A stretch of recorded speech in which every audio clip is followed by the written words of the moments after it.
Ola, buenos días a todos. Benvidos a estas jornadas sobre criterios na utilización dunha plataforma elevadora móvil para persoas.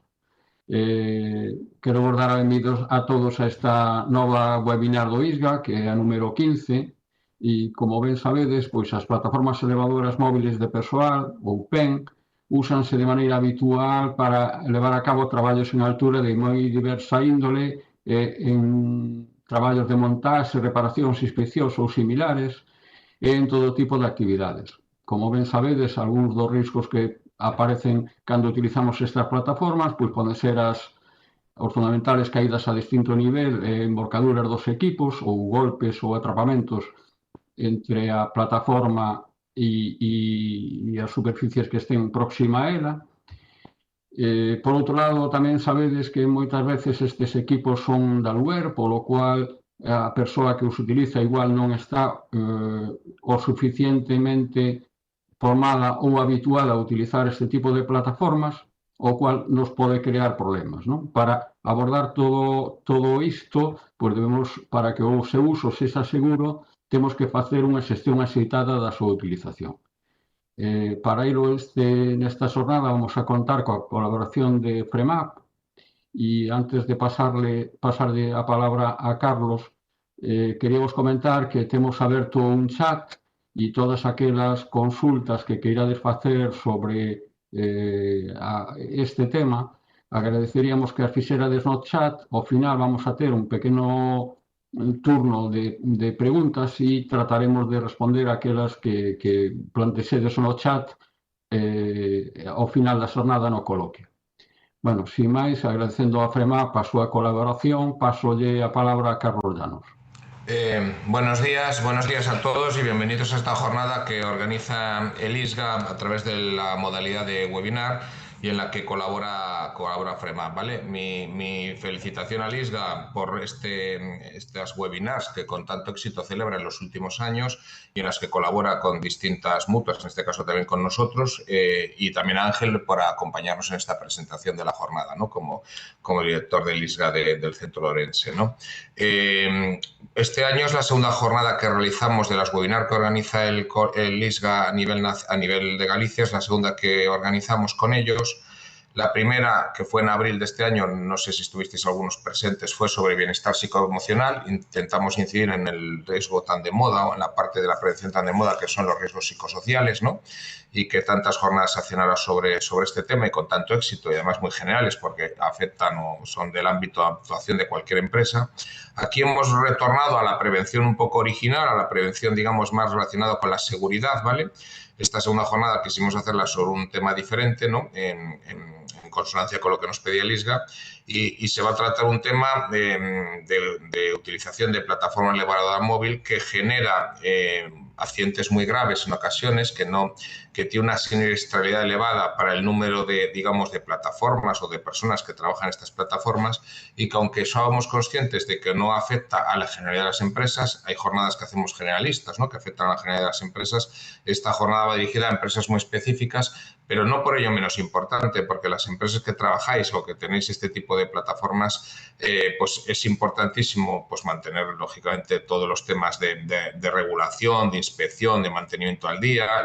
La formación de los trabajadores tiene que estar perfectamente acreditada y realizada, y las propias plataformas pues tienen que tener unas condiciones de seguridad mínimas que se verán a lo largo de la jornada, ¿no? Y que si todo eso está bien y conseguimos que esté bien y los procedimientos son los correctos, pues evitaremos accidentes que en ocasiones son muy graves, ¿no? A lo mejor no es el número, evidentemente, más numeroso de accidentes que se producen, pero en algunas ocasiones son graves, ¿no? Y nos acompaña para esta jornada el responsable que tenemos a nivel territorial, a nivel nacional, vamos, en esta actividad, un compañero que me contaba ahora que hace 12 años, cuando entró con FREMAP, estuvo por aquí por Vigo, ¿no? Yo no lo recordaba, que es Francisco Díaz Cerrato, a quien tengo el honor de presentar, y bueno, después de tantos años he podido verle ahora a través de la comunicación, ¿no? Os voy a hacer un breve currículum de Francisco, ¿vale? Y antes de hacer el currículum de Francisco, sí quería deciros a todos que ya lo conoceréis, pero que en el canal de prevención de FREMAP, que está en nuestra página web, tenéis los calendarios de todas las jornadas de prevención que realiza nuestro Departamento de Prevención. Son a nivel nacional, son con formato webinar. Próximamente se colgarán las jornadas del primer semestre del 2024, donde esperamos ya que haya jornadas presenciales, ¿no? Ya vamos a intentar hacer una fórmula mixta, webinar y presenciales. Y bueno, pues los que estéis interesados, en la página de FREMAP simplemente podéis consultar y aquellos que estéis interesados pues podéis acudir. No es contradictorio poder acudir a ellas y luego venir también a las del ISGA, las que hacemos con el ISGA, que son diferentes en muchas ocasiones, ¿no? Y demás. Y paso ya a presentar al ponente, que es lo que estaréis esperando todos y que empiece la jornada, ¿no? Francisco Díaz Cerrato es ingeniero técnico de obras públicas, ingeniero de caminos, canales y puertos y técnico superior en prevención de riesgos laborales en las 3 especialidades.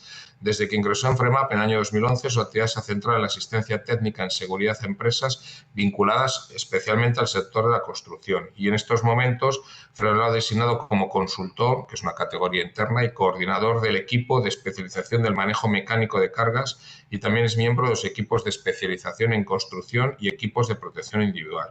Sin más, os dejo la palabra con él y deciros que os haremos llegar al ISGA y el ISGA a vosotros el PDF con la presentación que va a utilizar nuestro compañero Francisco. Gracias a todos por estar, porque el hecho de que participéis nos anima a seguir haciendo estas jornadas con el ISGA y agradecerle al ISGA una vez más la colaboración con nosotros, ¿vale? Te paso la palabra, Francisco. Buenos días. Gracias, Carlos. Gracias, Ángel. Y gracias al ISGA, ¿no? A nivel general por contar con FREMAP y particularmente conmigo para impartiros esta jornada sobre el uso de plataformas elevadoras móviles de personas. Poco más que añadir a la introducción que ha hecho Ángel y a la introducción que ha hecho Carlos, ¿no? A día de hoy es un equipo que podemos encontrarnos en multitud de escenarios, en muchas situaciones y que, bueno, requiere tener en cuenta una serie de consideraciones específicas, digamos, para llevar a cabo un uso seguro de este equipo, ¿no? Se siguen registrando accidentes de trabajo. Aquí en Madrid, bastante reciente, un trabajador, si fue la semana pasada o la anterior, cayó también desde una plataforma elevadora y bueno, al final, pues esto, ya digo, es bastante frecuente en el sentido de que es un equipo que es muy versátil, es muy transversal y que nos permite poder acometer multitud de tareas y posicionarnos en altura, digamos, de una manera segura cuando se utiliza de manera correcta. ¿Vale?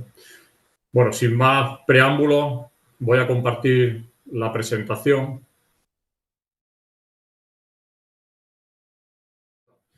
Bueno, pues ya digo, sin más preámbulos, comenzamos con la jornada, ¿no? Con la webinar. Mirad, a día de hoy, como os comentaba, existen multitud de situaciones y de escenarios en los que utilizamos plataformas elevadoras móviles de personas, ¿no?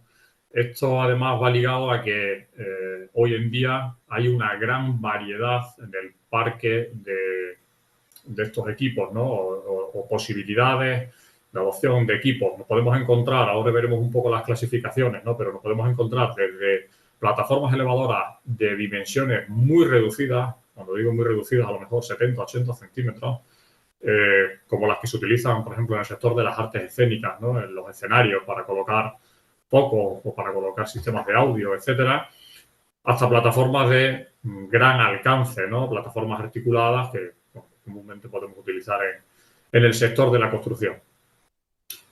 En lo que respecta a la normativa a tener en consideración durante la fabricación y uso, ¿no? Fabricación, porque ahí veis también directamente la primera reglamentación o el primer reglamento que le es aplicable, ¿no? A estos equipos. Estos equipos son máquinas que se encuentran dentro del actual reglamento 2023-1230. Este reglamento fue publicado, si no recuerdo mal, a primeros de julio y, bueno, lo que vino es a sustituir directamente o a derogar el que los venía rigiendo hasta la fecha, que era el Real Decreto 1644-2008, ¿no? De la Directiva 2006-42 sobre las máquinas.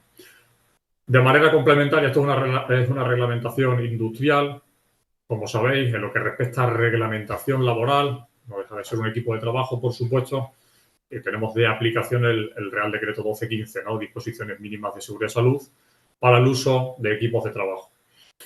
De manera complementaria, además que nos encontramos con convenios, por ejemplo, el 7º Convenio Colectivo General del Sector de la Construcción, ¿no? Donde hace menciones específicas respecto a formación, hace menciones específicas respecto a uso seguro, por ejemplo, si no recuerdo mal, el artículo 198, ¿vale? También en lo que respecta a normativa técnica, tanto de fabricación como de uso seguro y formación, nos encontramos esas tres normas que estáis viendo ahí. La primera, la UNE 280, cuya última revisión fue de abril del año pasado, de este año, el abril del 2023, ¿vale? Nos encontramos la 58.921, instrucciones para instalación, manejo, mantenimiento, revisiones e inspecciones, ¿vale? De las PEM, de las plataformas elevadoras móviles. Y luego nos encontramos una norma técnica específica también sobre formación de operadores, ¿de acuerdo? Que es la norma UNE 58.923. Además, de manera complementaria, también nos encontramos diferentes notas técnicas de prevención elaboradas por el Instituto Nacional de Seguridad sobre el Trabajo, ahí ven la 634, y más recientes, pues bueno, 1039, 1040 o incluso 1048, ¿no? Seguridad en el transporte, lo que respecta a carga y descarga, y la parte 2, la 1049.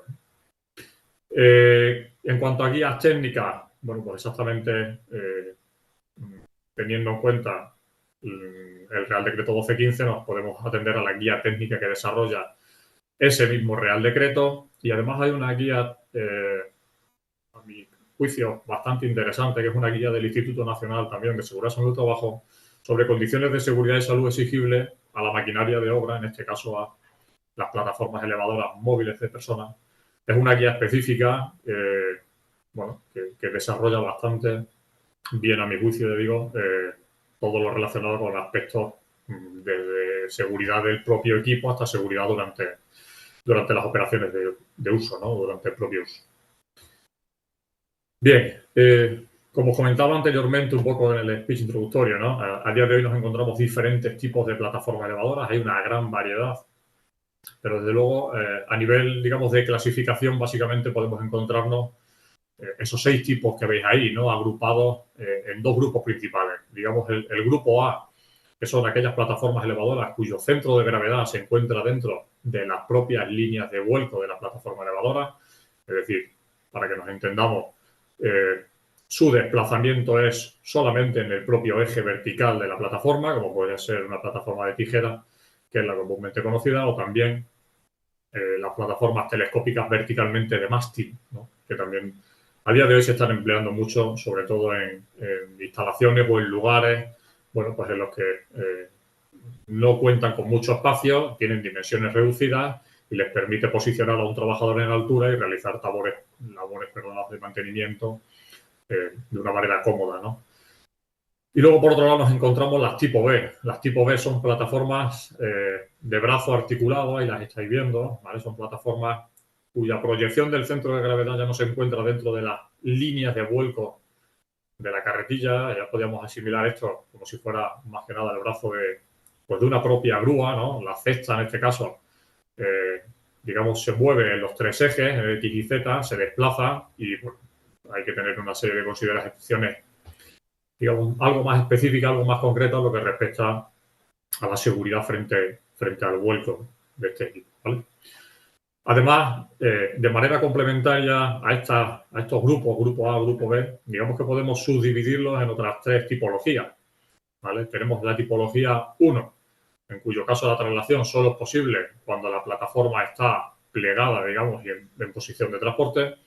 El grupo 2, la plataforma puede estar elevada, pero directamente solo puede trasladarse desde órganos dispuestos en el chasis. Y el grupo 3, que permite la traslación directamente de la propia plataforma a través de unos mandos que están situados o estarían situados en la plataforma de trabajo.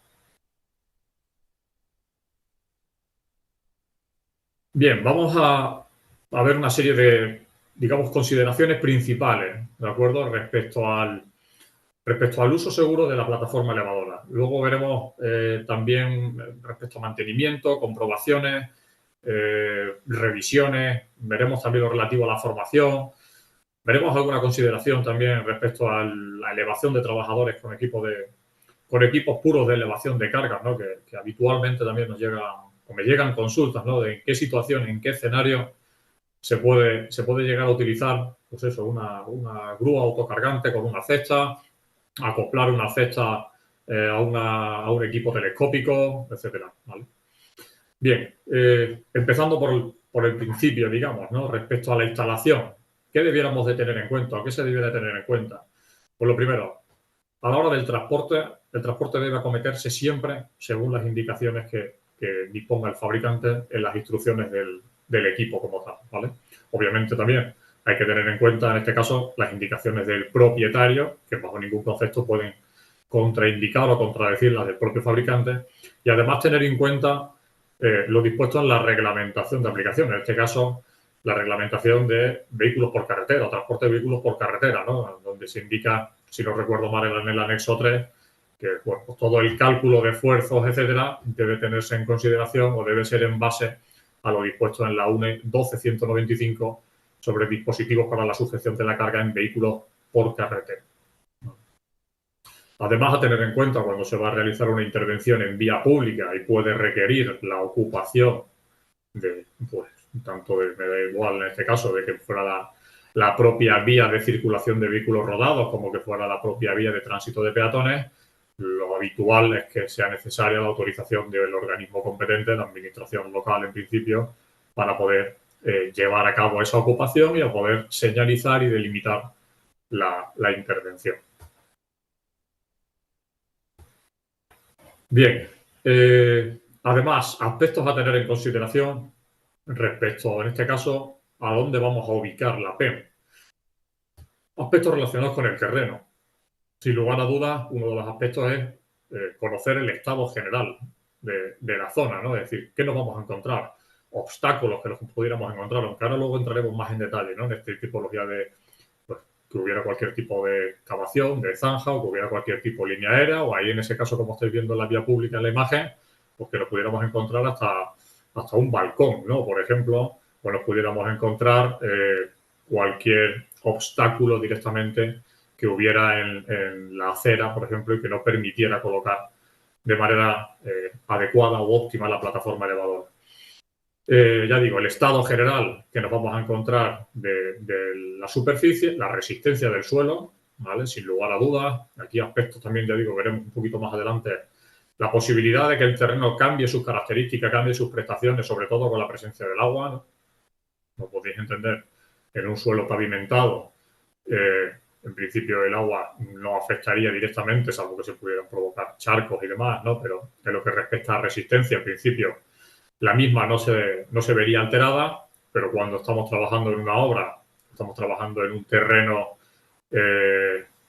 irregular, imaginaros también incluso que pudiera ser arcilloso, cualquier otro tipo de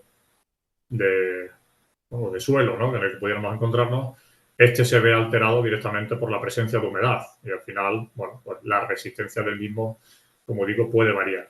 La inclinación del terreno también es importante. La inclinación de la superficie nos marca incluso la propia inclinación de la plataforma elevadora, ¿vale? Inclinación y, ojo, también tema de irregularidades en la superficie, que son cosas diferentes, ¿no? Una cosa es la inclinación del terreno y otra cosa es la presencia de irregularidades. Esto entre diferentes aspectos que se pueden tener en cuenta.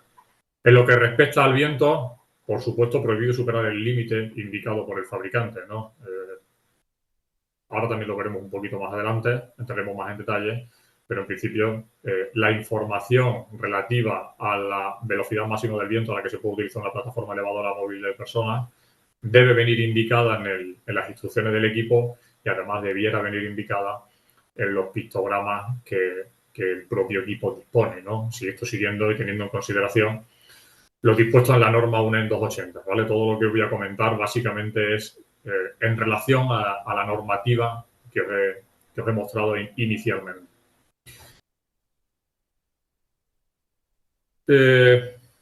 Otra serie de comprobaciones o verificaciones, en este caso, estarían centradas más en aspectos documentales, ¿no? Cualquier equipo que se vaya a utilizar de esta índole, ¿no? Bien sea alquilado o en cualquier modalidad de alquiler, o bien sea propio, debe de tener, por supuesto, su manual de instrucciones, debe de tener su declaración CE de conformidad o su adecuación al Real Decreto 1215 en aquellas máquinas antiguas y copia de la última revisión. Recordad también, cuando dice copia de la última revisión, acordaros del Real Decreto 1215, en el que dice que todos los equipos que se empleen fuera de la empresa deben de llevar copia de la última comprobación revisada. Esto me refiero a los supuestos de cualquiera de las modalidades de alquiler, ¿vale? Además, complementariamente, recomendaciones del propietario, empresa de alquiler, y los folletos y pictogramas, folletos informativos que puedan disponerse, adicionales al manual de instrucciones, y los pictogramas que deben de venir marcados en el propio equipo. Aquí recuerdo una jornada, un curso, si no recuerdo mal, del Instituto Nacional que recibimos sobre construcción. En ese curso estuvieron representantes de ANAPA, de la Asociación Nacional de Plataformas Elevadoras, y ahí comentaban, ¿no?, que ellos mismos, aparte de las instrucciones de uso que tiene la máquina en sí, ellos dotan a la empresa, a los trabajadores, de un folleto informativo con información adicional respecto a medidas de seguridad a nivel general. ¿Vale? En lo que respecta al marcado y señalización de la propia plataforma elevadora, debe venir marcada con su placa identificativa, debe venir con su marcado CE y además con una serie de información a modo generalmente de pictogramas, texto también, ¿no?, en pegatinas, con peligros, advertencias y limitaciones de uso. Vale. Por ejemplo, ¿no?, aquí os dejo en lo que respecta a señalización, ¿qué aspectos deben venir señalizados? Por ejemplo, la información relativa a cómo proceder en caso de situación de emergencia, cómo utilizar la bajada de emergencia. ¿De acuerdo? Eso debe venir marcado sí o sí de manera imprescindible. Ahí os dejo el texto directamente. Hay que verificar si están marcadas las instrucciones de uso en el dispositivo de emergencia. Además, la propia normativa recoge que la información debe fijarse de manera inmediata a los órganos de accionamiento. Es decir, hay que comprobar antes de utilizar el equipo si esta información está dispuesta en el mismo. Otra información de interés y, por desgracia, por la que se han producido algunos accidentes, está relacionada con la resistencia al viento que tiene, en este caso, la máquina o el equipo de trabajo. No sé si se aprecia bien en la imagen. Ahí estáis viendo una imagen en la que se ve un anemómetro y aparece directamente, si no lo veis bien, lo digo yo, 0 metros por segundo. ¿Qué significa eso? Significa eso que eso es una plataforma de interior, es una plataforma que no consta de resistencia al viento, no está ensayada su resistencia al viento, ¿de acuerdo? Plataformas elevadoras, generalmente, la velocidad máxima a la que pueden ensayarse por normativa son, si no recuerdo mal, 12,5 metros por segundo, ¿vale? En este caso, esta plataforma no está ensayada, con lo cual, utilizarla en exteriores en presencia de viento, digamos que sería un uso indebido. Estaríamos contradiciendo o contrausando lo que el fabricante dispone en la información del propio equipo. O información también relacionada con el número de usuarios que pueden utilizar la plataforma, o información relacionada, por ejemplo, también con la capacidad de carga de la propia plataforma, ¿no?, que también veremos un poquito más adelante. Y daros cuenta que estos equipos permiten trasladar carga, por supuesto, permite trasladar masas de carga, ¿no?, digamos, con las que el propio operario tenga que realizar las intervenciones, pero ojo con esto, estos equipos no son una grúa. Su uso principal es la elevación de trabajadores, no la elevación, digamos, de masas inertes, no la elevación de materiales o la elevación de mercancía. Bien, en lo que respecta a criterios de, bueno, a temas relacionados con la responsabilidad, ¿no?, teniendo en cuenta lo dispuesto en la NTP, en este caso la 1048, si no recuerdo mal. En lo que respecta al transporte y entrega, la responsabilidad recae en el propietario, arrendador o arrendatario, ¿vale?, a nivel general, digamos. Y lo que respecta a la instalación, recae ya, bueno, pues en la personas directamente que ejecuten los trabajos, ¿vale?, que vayan a llevar la operativa como tal.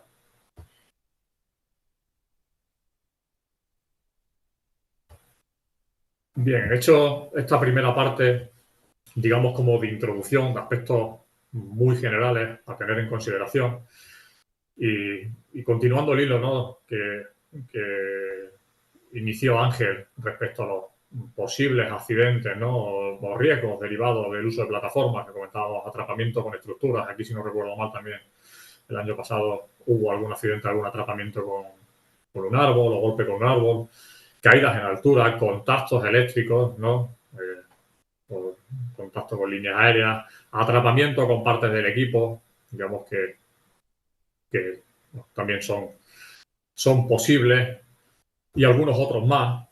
Yo en mi caso, básicamente, nos vamos a centrar en la presentación de hoy en las caídas en altura, ¿vale?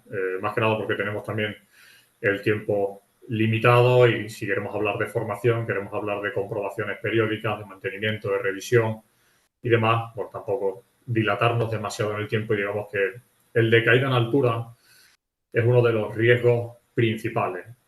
Riesgo principal que puede derivarse de la intervención de multitud de factores, ¿no? Es decir, el viento es un condicionante, puede producir desde luego el vuelco del equipo, como habéis visto, no lo he comentado recientemente.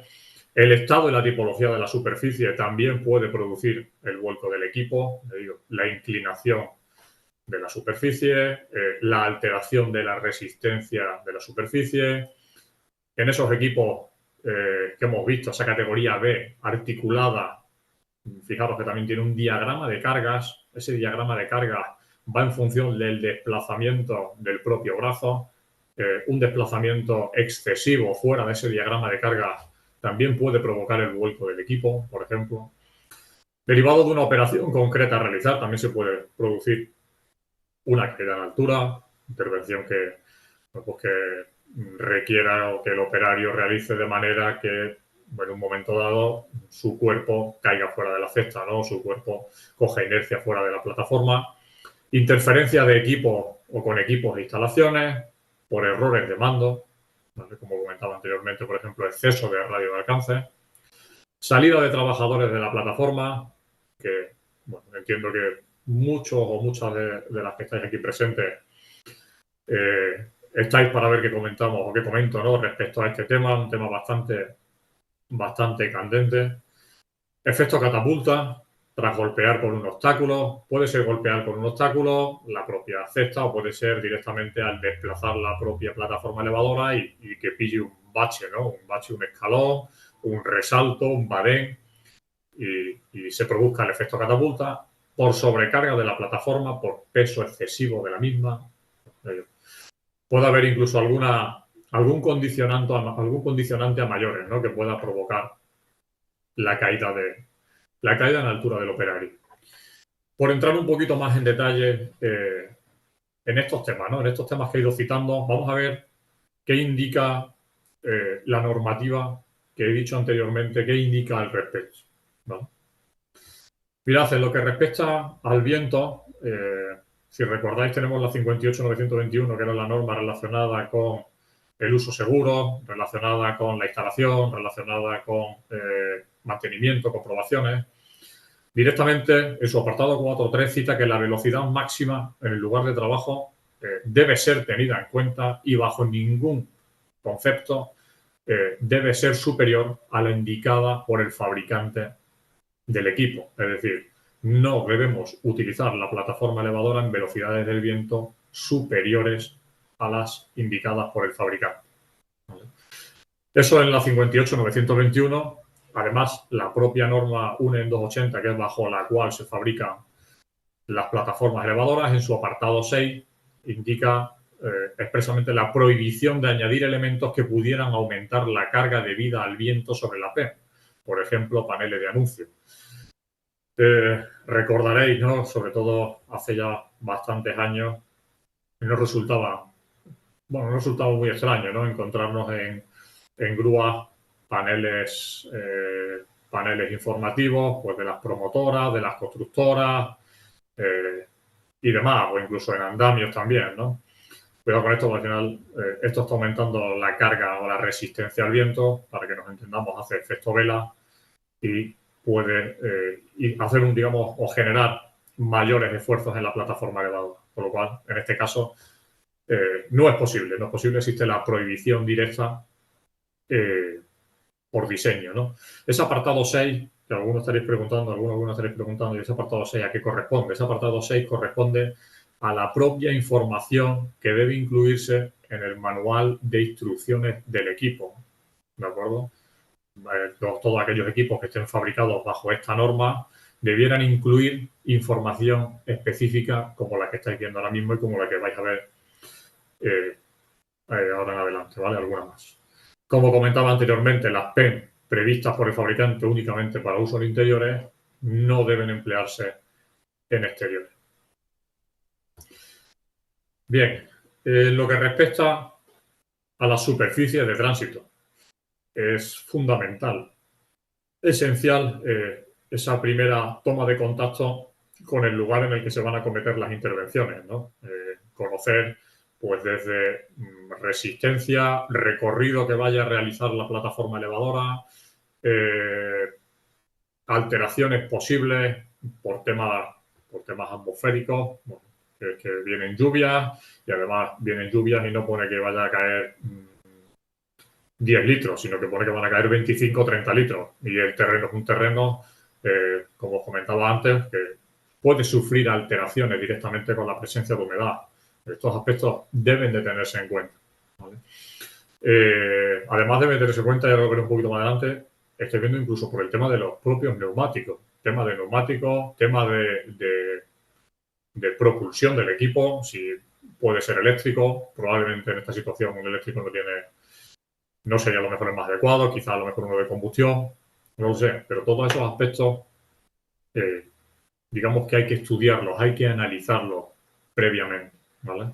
Ahí veis alguna referencia también, por ejemplo, en este caso, en el artículo 198 del 7º convenio, algo bastante reciente también, si no recuerdo mal, de primeros de septiembre. Dice, se debe reconocer, es obligatorio reconocer previamente el terreno por donde debe desplazarse la plataforma, asegurando en todo momento pues, que este es estable y que desde luego está nivelado, ¿vale?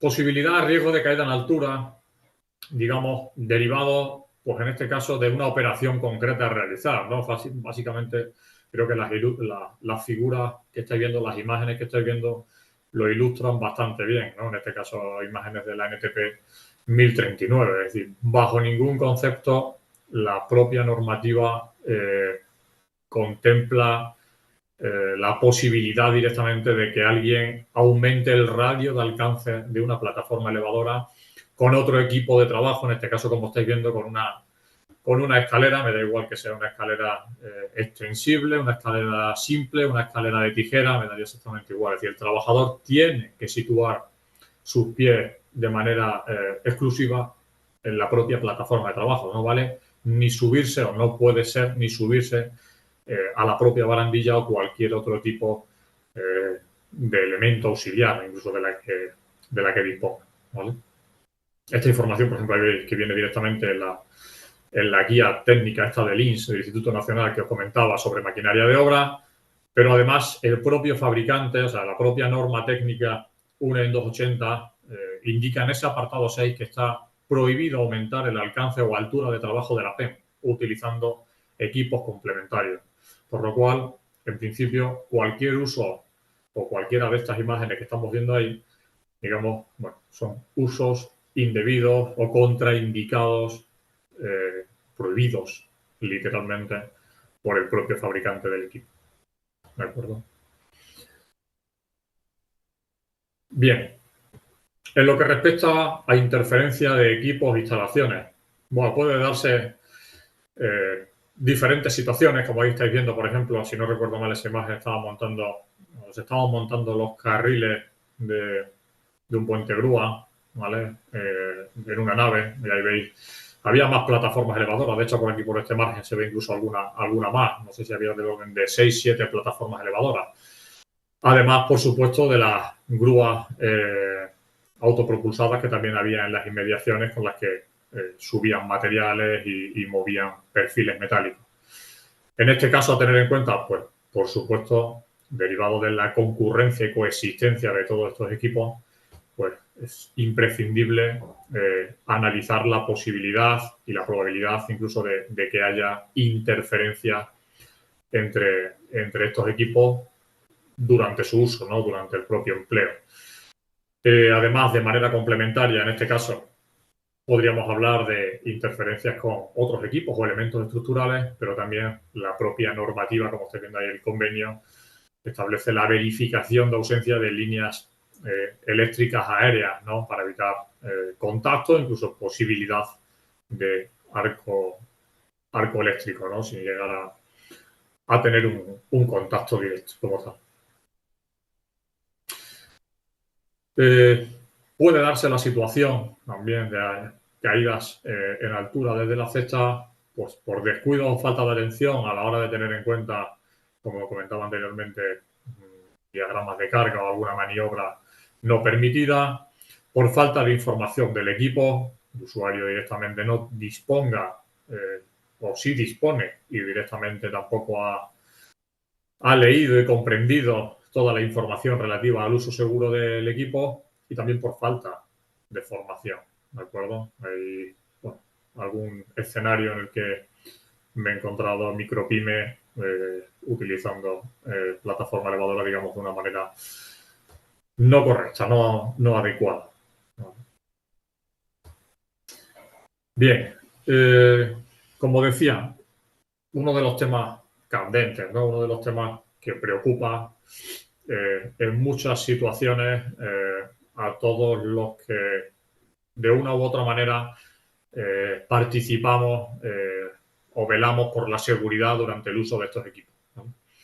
Bien, ¿qué dice la normativa al respecto? Mirad, la propia norma bajo la cual se fabrican estos equipos, en esa información que aparece en el apartado 6, que aunque ahí ponga apartado 7, es apartado 6, apartado 7 de la anterior versión, se indica expresamente la prohibición, es decir, el fabricante debe incluir en su manual de instrucciones del equipo la prohibición de acceder o salir de la plataforma si está elevado.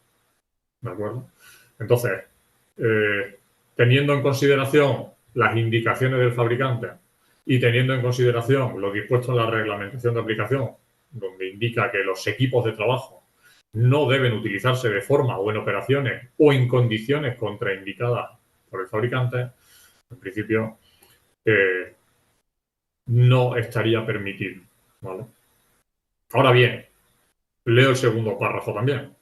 Dice, los equipos de trabajo solo podrán utilizarse de forma o en operaciones o en condiciones no consideradas por el fabricante si previamente se ha realizado una evaluación de los riesgos que ello conllevaría y se ha tomado las medidas pertinentes para su eliminación y control.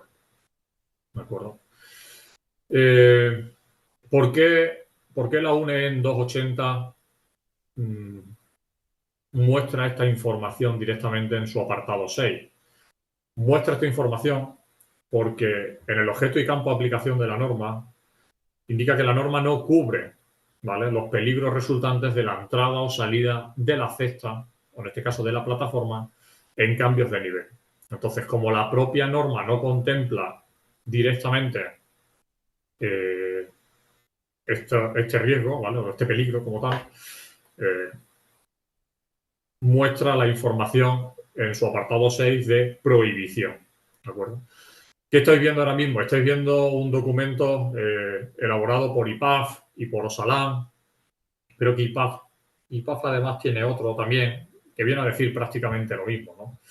Que estos equipos básicamente y únicamente pueden utilizarse en situaciones de excepcionalidad, ¿vale? Es decir, solamente podría, digamos, abandonarse la cesta, abandonarse la plataforma a nivel excepcional y, por supuesto, evidenciando, demostrando que no hay otra manera más segura de realizar el acceso hasta ese nivel o hasta esa superficie o hasta ese lugar de trabajo.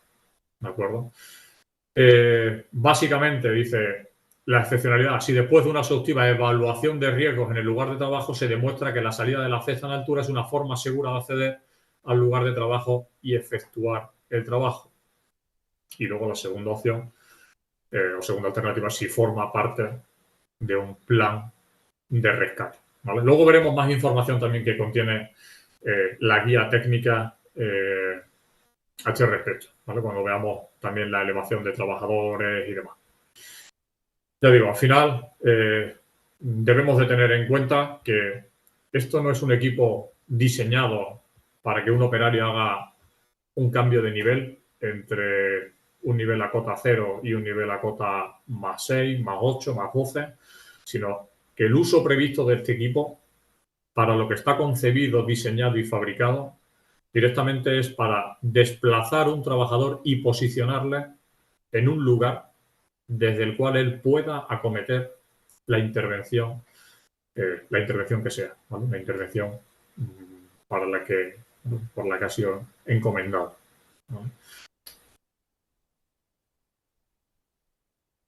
Bien, como os comentaba, otra, y ahí también lo podéis ver en la ilustración como tal, ¿no? Uso indebido en muchas ocasiones de la plataforma elevadora es utilizarla como si fuera una grúa, ¿no? Utilizarla para elevar cargas. Aquí estaríamos, bueno, digamos, contradiciéndonos lo que nos indican diferentes normativas y diferentes reglamentaciones, ¿no? Fijaros que ya el propio Real Decreto 1215 dice que los equipos de trabajo no deberán someterse a sobrecargas, sobrepresiones, velocidades o tensiones excesivas que puedan poner en peligro la seguridad del trabajador, ¿no? En este caso, hablando de una posible sobrecarga de la plataforma elevadora. El propio convenio también en su artículo 198 dice no deben cargarse de materiales de mayor volumen y peso de lo previsto por el propio fabricante, indicando además que las cargas en este caso deberían repartirse de manera uniforme por el piso a lo ancho y largo de la propia superficie de la plataforma como tal, ¿no? Y la UNE 280, que como decía, bajo la cual se fabrican las plataformas elevadoras, en ese apartado 6 directamente indica explícitamente la prohibición de sobrecargar la plataforma elevadora y la prohibición de utilizarla como si de una grúa se tratara.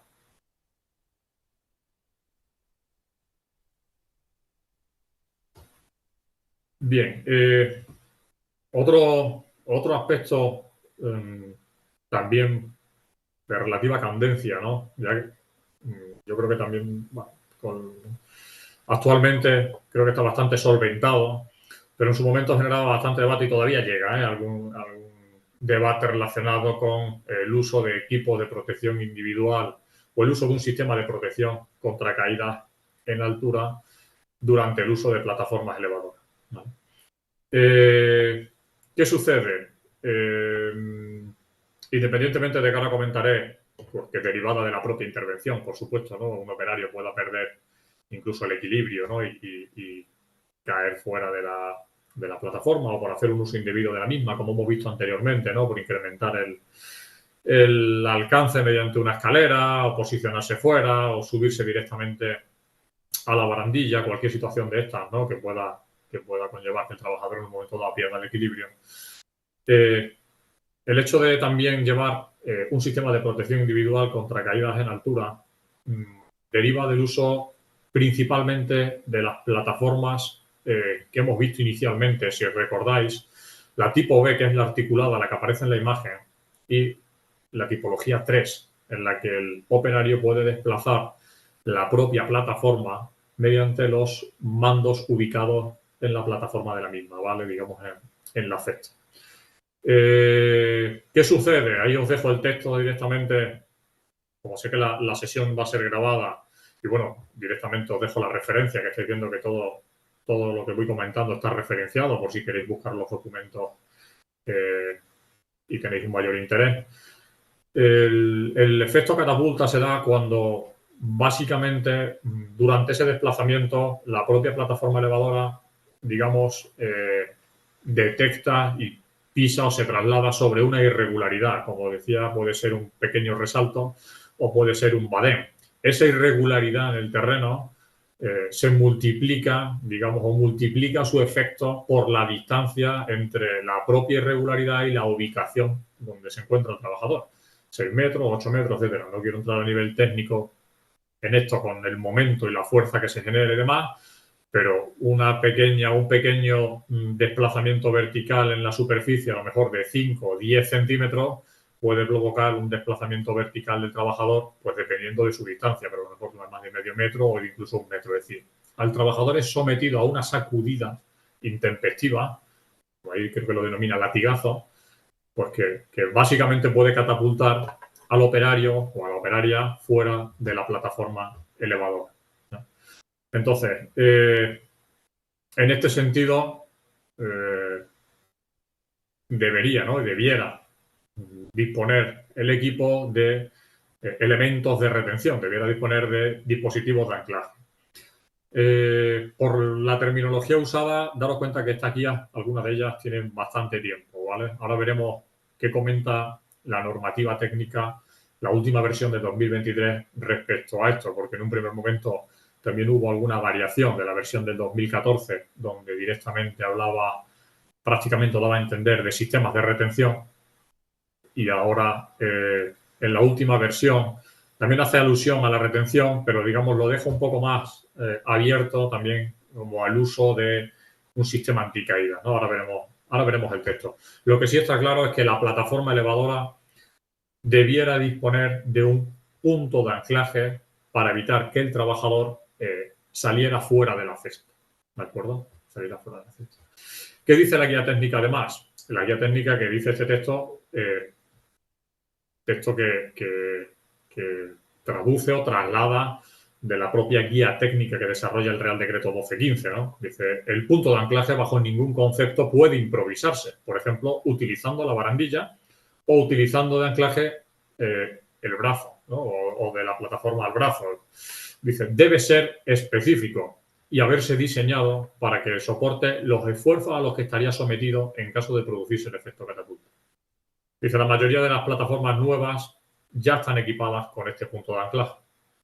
Por supuesto, por lo que estaba comentando, que si no recuerdo mal es la versión de la UNE 280 del año 2014, donde se incorpora ya esta necesidad. Es decir, todos los fabricantes deben incluir directamente un punto de anclaje para el operario. Pregunta que en alguna ocasión me han lanzado. Ya, Francisco, pero esto me lo estás contando para las plataformas articuladas, pero es que yo en mi empresa tengo una plataforma elevadora que no es articulada. Yo creo que es la siguiente diapositiva o la siguiente. Y ahora vuelvo para atrás. Dice, Francisco, que yo tengo una plataforma elevadora, en mi caso, que es de tijera, que tiene muchos años en mi empresa y que no tiene dispositivo de anclaje. En este caso, ¿cómo actúo? ¿Qué hago? Bueno, pues en este caso, como en todos los anteriores y siguiendo siempre las premisas del Real Decreto 1215, es decir, ¿qué debemos atender? Debemos atender a las indicaciones del fabricante. Si el fabricante indica que es obligatorio el uso de EPI, el trabajador deberá usarlo, ¿de acuerdo?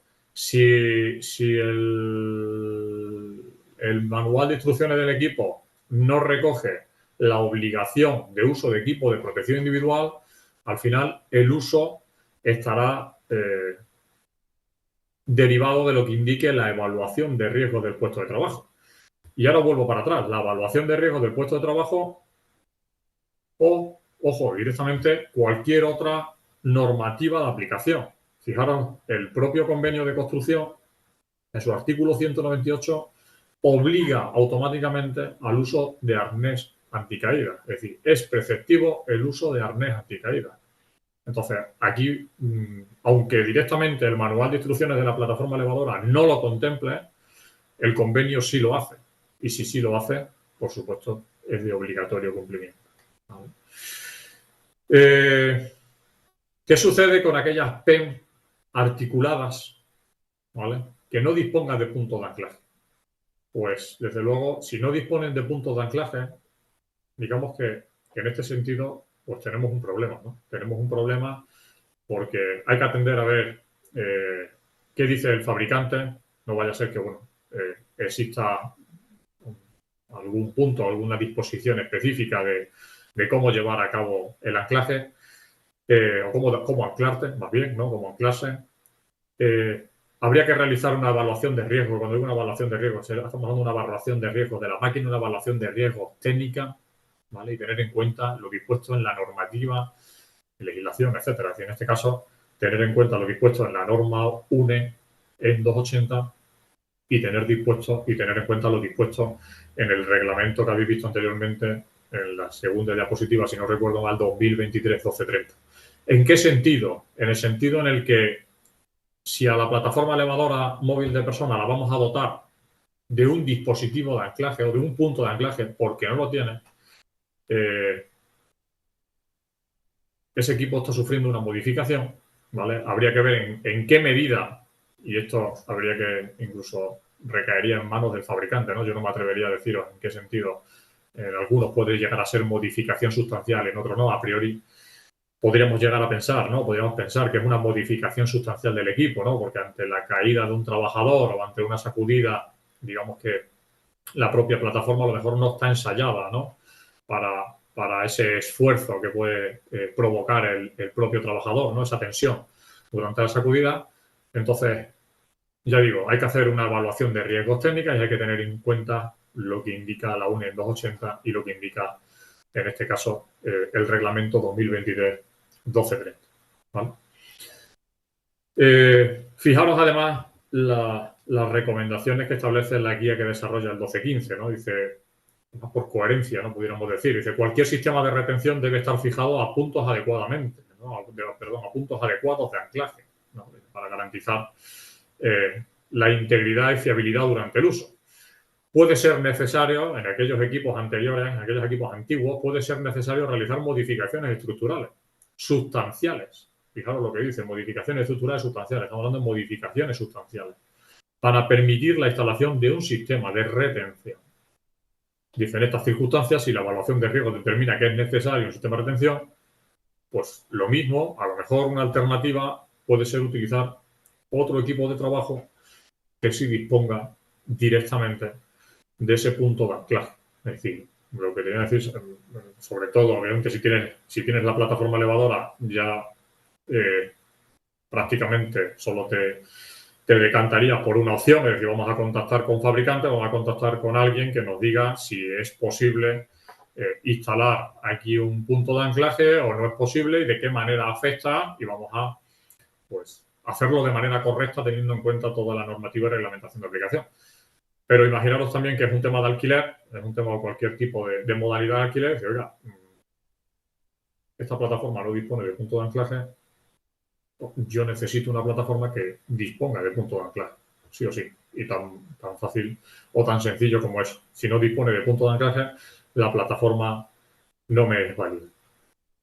¿Vale? Bueno, esta es la diapositiva que os he comentado anteriormente respecto al caso del uso de tijera. Como os decía, desde la UNE 280 del 2014, ahí se realiza la incorporación de puntos de anclaje, con lo cual, de esto ya hace 9 años, ya la gran mayoría de plataformas, al menos las que yo conozco, son medianamente nuevas, incluso anteriores también al 2014, había algunas, porque el hecho de que no viniera la norma no significa que no hubiera fabricantes que directamente ya lo contemplaban. Sabéis que la normativa en muchas ocasiones, normativa técnica es de mínimos, y en el caso de prevención, pues por supuesto siempre es de mínimos, ¿no? En este caso, actualmente, como os decía, lo dejo un poquito más abierto. En su momento hablaba básicamente de retención y ahora lo dejo algo más abierto, aunque yo, mi opinión personal, sin lugar a dudas, lo que debe evitarse en todo momento es que el trabajador pueda salir fuera de la cesta. ¿De acuerdo? Es decir, que el trabajador, ante un movimiento intempestivo, incontrolado, involuntario, o incluso aunque fuera voluntario, pero no quede suspendido de la propia cesta, sino que quede dentro del interior de la plataforma. Concretamente, ya digo, ¿qué dice la norma 280 en ese apartado? Dice, deben proporcionarse un anclaje o anclajes para la conexión de sistemas personales de protección contra caídas. ¿De acuerdo? Ya no habla de retención, debe ser diseñado para retener. Ya habla sistemas personales de protección contra caídas. De hecho, en la parte de conceptos, si no recuerdo mal, de la norma UNE 280, cuando se define sistemas personales de protección contra caídas, directamente cita sistema de retención o sistema anticaídas, si no recuerdo mal. Dice, deben estar diseñados para retener el equipo de protección individual. Aquí han jugado un poco con la redacción, ¿vale? Antes solamente venía este texto, debe estar diseñado para retener el equipo. Ahora ya se añade que pueden ser diferentes sistemas personales, ¿no? Sistemas personales de protección contra caídas. Ahí me insisto que debería priorizarse en todo momento, bajo mi punto de vista, la retención, ¿no? Dice, y asegurar que no puede desconectarse de forma involuntaria en el caso de que se haya conectado correctamente.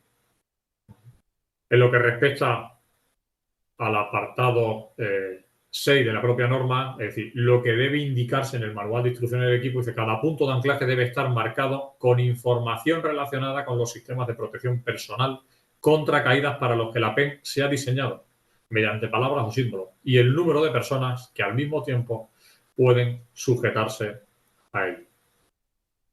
Este apartado, el anterior, el 14, contiene más información respecto al diseño. Si no recuerdo mal, habla que la altura del punto de anclaje debe posicionarse sobre 0,75 metros por encima de la plataforma, el punto de anclaje no debe tener, o el dispositivo de anclaje no debe tener aristas vivas, etcétera. Bueno, viene una serie de requisitos de seguridad en diseño que debe de cumplir el punto de anclaje como tal.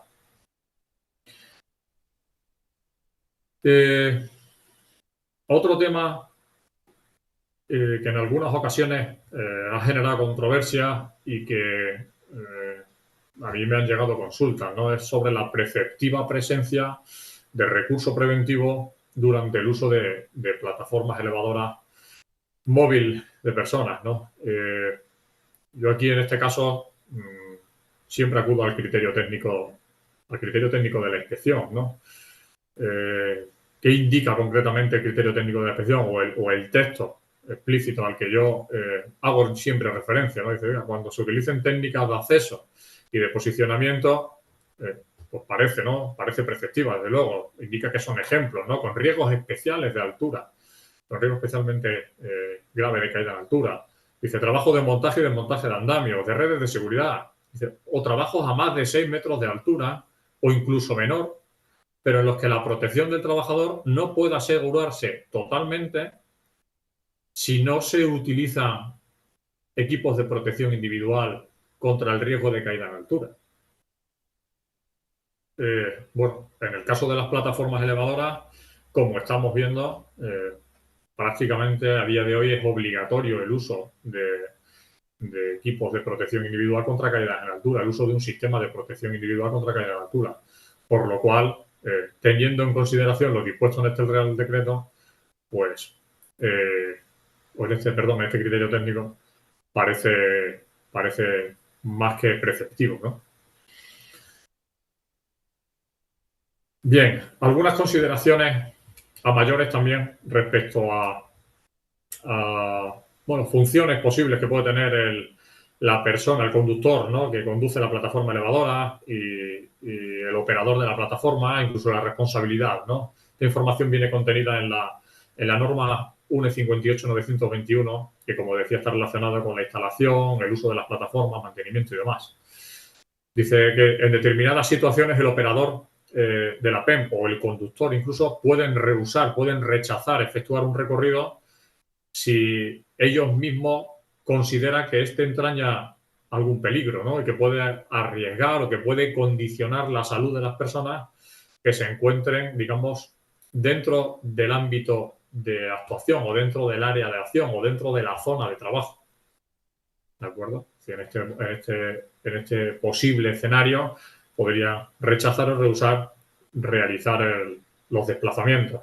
Dice, obviamente deberá informar de los motivos, por supuesto, ¿no? Es decir, no esto es negarse alegremente, sino habrá que justificar el por qué, porque parece ser que va a rechazarse o que no va a realizarse desplazamiento en función de las condiciones de riesgo detectadas. Y en lo que respecta a responsabilidad, pues el conductor y el operador de la PEM, dentro de sus funciones, por supuesto, cada uno, son los responsables de realizar las comprobaciones diarias, ¿no? Entre otras cosas. Dice, velar por el cumplimiento de las normas de circulación y de seguridad del manejo del equipo de trabajo, pues que le ha sido encomendado, que le ha sido asignado. ¿De acuerdo? A modo de criterios, teniendo en cuenta todo lo dispuesto anteriormente, ¿no? Que hemos visto normativa técnica, hemos visto un speech introductorio, hemos visto el riesgo de caída en altura derivado o condicionado, ¿no? Por multitud de factores. Bien, a la hora de seleccionar una plataforma elevadora, ¿qué aspectos debemos tener en cuenta? Es decir, como empresa conocemos la información respecto del equipo o las condiciones del entorno donde se va a utilizar ese equipo de cara a poder seleccionar el idóneo, ¿no? Y ahí os dejo las referencias, por no olvidarlas, ¿no? Las referencias del 1215 y del 2177, ¿no? El empresario adoptará las medidas necesarias para que los equipos de trabajo sean los adecuados al trabajo que deba realizarse en todo momento.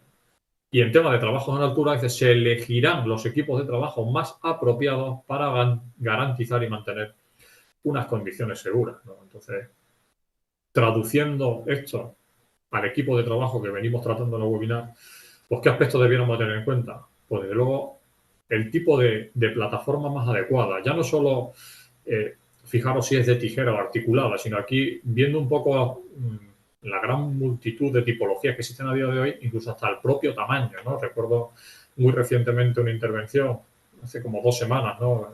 Visitando una empresa, me decía, Francisco, hemos adquirido unas plataformas elevadoras muy pequeñas, de dimensiones muy reducidas, que permite circular por la propia nave y al operario situarse en altura. Son muy cómodas y nos quitamos, por ejemplo, el riesgo de utilizar escaleras de, si no recuerdo mal, de hasta 4 metros de altura, ¿no?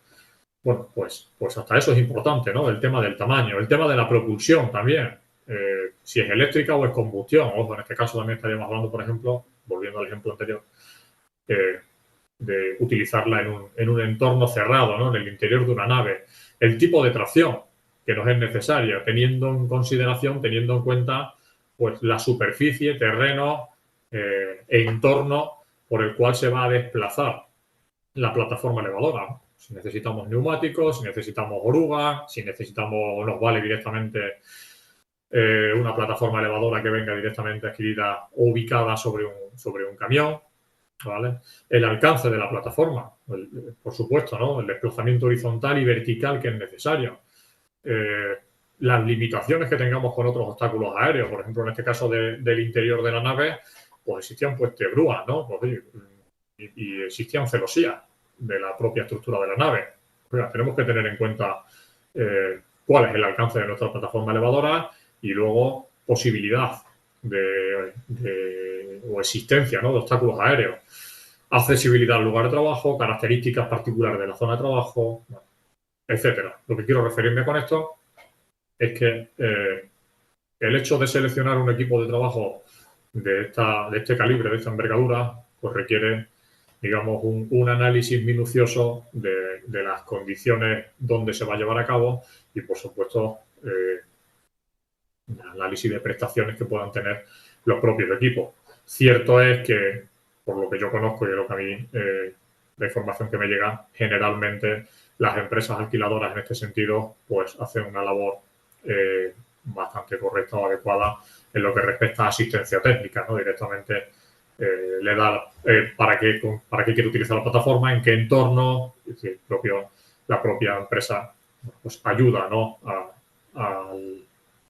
al alquilador en este sentido a poder seleccionar el equipo más adecuado, ¿no? El equipo adecuado. Os dejo un cuadro resumen sobre consideraciones generales a tener en cuenta, básicamente como un pequeño resumen de lo que hemos estado viendo a lo largo de la presentación, antes de meternos en tema de comprobaciones periódicas y antes de meternos en tema de formación y demás. Simplemente recordad que en el caso de la ocupación de la vía pública puede ser necesario, y lo es generalmente, por supuesto, la solicitud de permiso, ¿vale? El disponer de un permiso. En lo que respecta a documentación específica de la PEN, toda plataforma debe llevar manual de instrucciones, debe ir marcada con su marcado CE y además, bueno, recomendaciones, normas establecidas por el propietario o empresa alquiladora.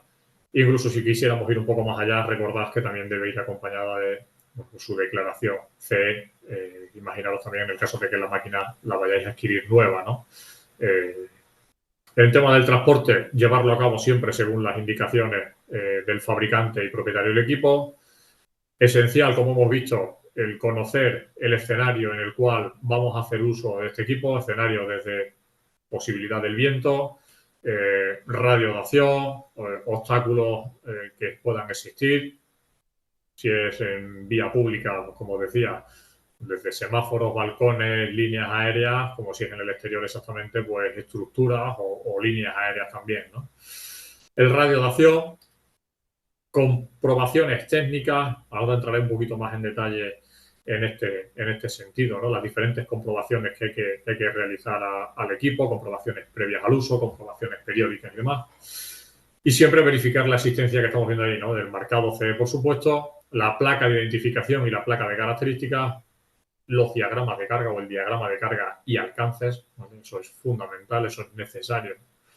Que siempre esté en la plataforma elevadora y, bueno, como vimos inicialmente, también la señalización de peligros, advertencias y limitaciones de seguridad e incluso información, ¿no? Como decía en el inicio, en el caso de el uso del modo de emergencia, ¿no? Del mecanismo de emergencia de la plataforma.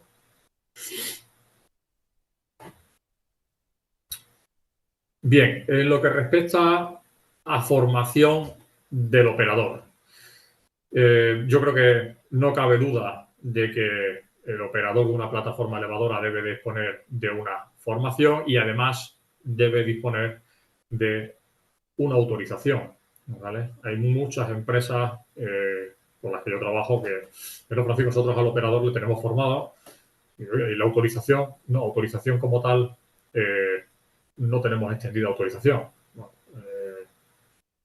directamente la reglamentación, la normativa técnica, incluso si no recuerdo mal, hasta el propio convenio en ese artículo 198 menciona que no podrá ser utilizado este tipo de equipo por personal no autorizado, ¿no?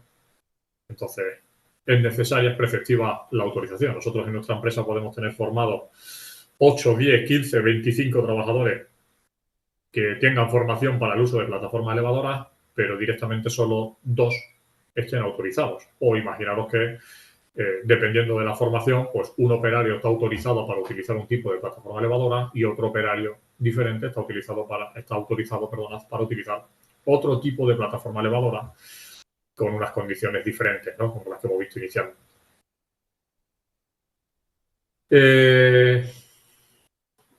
Información que os dejo respecto a la guía técnica o contenida, ¿no? En la guía técnica de equipos de trabajo, en la última modificación que hubo del 2021, si no recuerdo mal, referente a los temas de formación, ¿vale?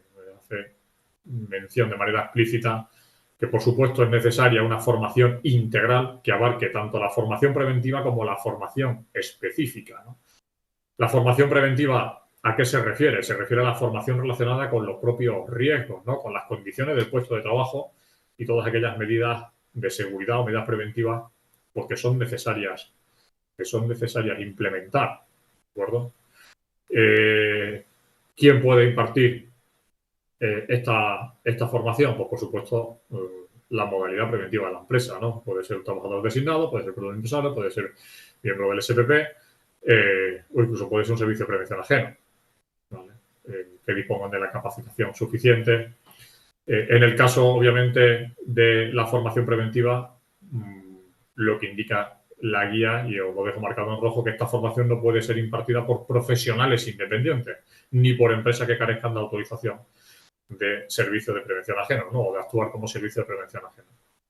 Insisto, esta formación está relacionada con los riesgos y las condiciones de trabajo y las medidas de seguridad a adoptar, y la formación específica, digamos que está más centrada en la formación de capacitación, en la formación en el manejo, en la conducción del propio equipo, ¿vale? Esa es la formación que capacita al trabajador para el uso del equipo y la realización de determinadas tareas o actividades con el equipo concreto. Esta formación sí podrá ser realizada por medios externos, ¿no? Dice profesionales, empresas especializadas, etcétera. En lo que respecta, que también es una consulta bastante frecuente, en lo que respecta a Francisco, ¿cuál es el programa de la formación? Porque no encuentro un programa en la reglamentación, en el Real Decreto 1215 ni en ningún otro lugar.